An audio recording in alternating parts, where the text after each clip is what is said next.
ঘটনাটা একবার বলেছি আপনাদেরকে যে আল্লাহর এক বান্দা আরেক ভিন্ন জায়গা থেকে আসছে এক দেশে, যে মানুষদেরকে বিভিন্ন মাহফিলে বয়ান করার জন্য আসছে।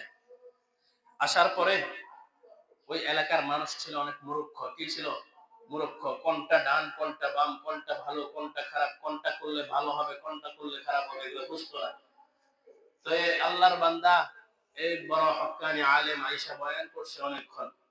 বয়ান করার পর তখন বলতেছে, এই আমার শ্রোতাগণ, আমার মুসল্লিন কিরাম, আপনারা প্রস্তুতি গ্রহণ করেন। কি করেন? প্রস্তুতি গ্রহণ করেন। রমজান আসতেছে। কি আসতেছে? রমজান আসতেছে।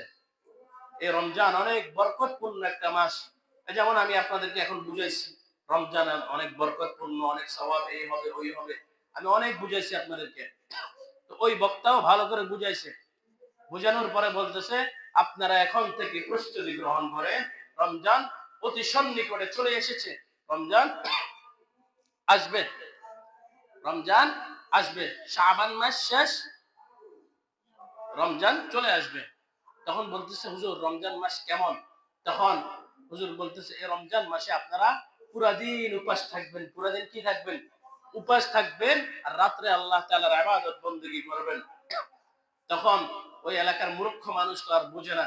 তখন বলতেছে, এমন একটা গজব দিন, এমন গজব জিনিস আমাদের সামনে আসবে, এটা বরদাস্ত করা যায় না। এই রমজানকে আমাদের এলাকায় ঢুকতে দেওয়া যাবে না। যাক, হুজুরে অনেক বয়ান করে চলে গিয়েছে যে আগামী 2 মাস পরে আবার আপনাদের কাছে আমি আসবো ইনশাআল্লাহ। হুজুর চলে গিয়েছে। তখন যাওয়ার সময় বলে গিয়েছে, তখন জিজ্ঞাসা করছে, যে মূর্খ শ্রোতারা জিজ্ঞাসা করছে যে হুজুর রমজান কোন দিক থেকে আসবে? বলতেছে, তুমি রমজান আসবে পশ্চিম দিক থেকে। কোন দিক থেকে? পশ্চিম দিক থেকে আসবে। যখন সূর্য অস্ত যাবে, সন্ধ্যার ঘোনাঘুনি সময় রমজান পশ্চিম দিক থেকে আসতে থাকবে। তখন সব হুজুর তো চলে গিয়েছে। সময় অনুযায়ী তখন তারা লাঠি সোড়া নিয়ে প্রস্তুত রমজানকে এলাকায় ঢুকতে যাবো না, কারণ এত গজব একটা জিনিস যেটা ঢুকলে আমরা না খাইয়ে থাকতে হবে, এর এই এলাকায় ঢুকতে দেওয়া যাবে না। সবাই লাঠি সোড়া নিয়ে প্রস্তুত।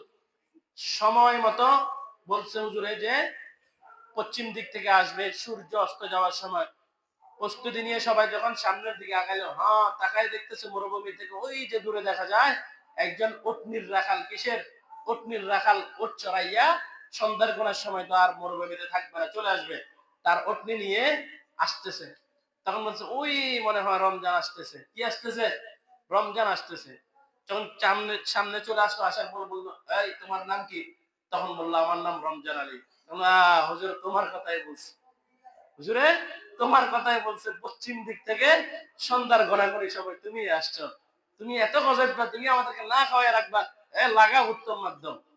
যা পারছি ইচ্ছা ধরুন মাইরা বেচারাকে ওই জায়গায় অজ্ঞান করে ফেলছে। অজ্ঞান করার পর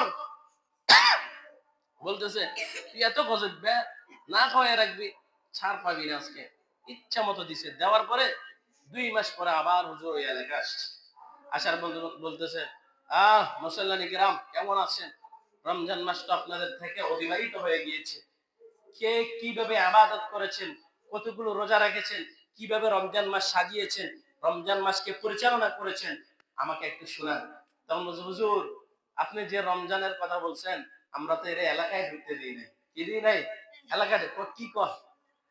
এলাকায় ঢুকতে দেন নাই মানে? আপনি যে রমজান মাস বলছেন না খাওয়ায় থাকতে হবে, আমরা সবাই লাড়ি ছোড়া নিয়ে সামনে গেছি পশ্চিম দিকে। রমজান আসার আগে রমজানের ধুইরা আমরা জায়গায় অজ্ঞান করে ফেলছি। তাহলে বুঝার ভুল আছে। কি আছে? বুঝার ভুল আছে। হুজুরে বুঝাইছে কোন রমজানের কথা, আর ওনারা লাগাইছে কোন রমজান আলী।